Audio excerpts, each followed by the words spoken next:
Welcome to the NewsHour. The United States has launched its first ground attack against Venezuela since the administration began its campaign to combat drug trafficking and pressure President Nicolas Maduro.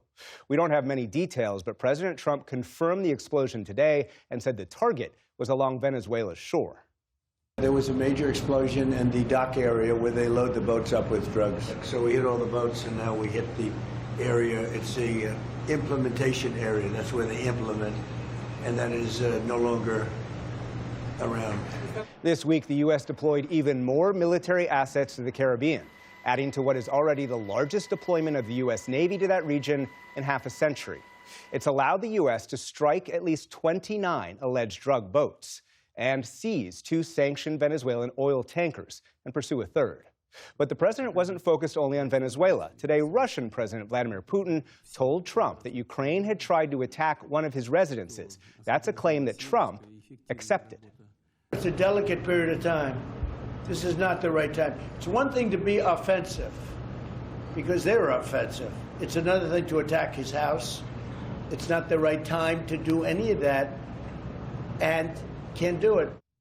Ukrainian President Volodymyr Zelensky today strongly denied that Ukraine had launched the attack, calling it, quote, an obviously fake story that will only justify Russia's refusal to end the war.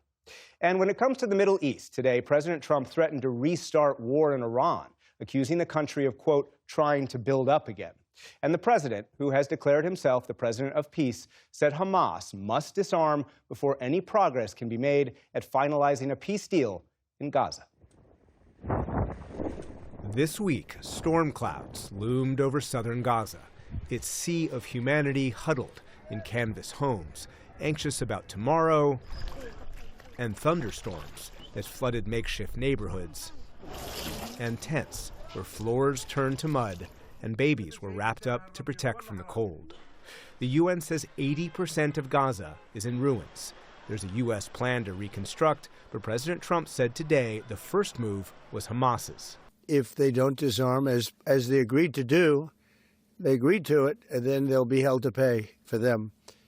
And we don't want that. I'm not concerned about anything that Israel's doing. I'm concerned about what other people are doing or maybe aren't doing.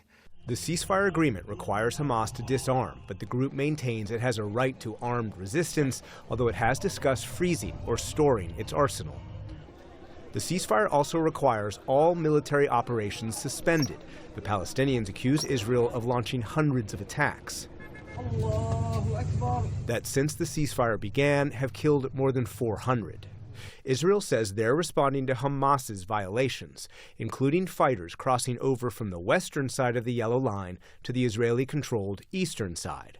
Senior U.S. and European officials say the plan for Phase 2 is to rebuild Rafah and eastern Gaza, not western Gaza, to persuade Palestinians to leave their destroyed western Gaza homes and cross the Yellow Line while handing over weapons for cash. The idea isolate Hamas in western Gaza, making them an easier target.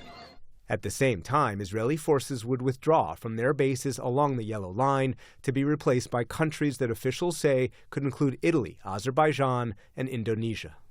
Today, President Trump suggested Arab countries that supported the ceasefire could themselves disarm Hamas. They were for the deal based on the fact that Hamas pledged, they swore that they were going to disarm. Now, if they're not going to disarm, those same countries will wipe out Hamas.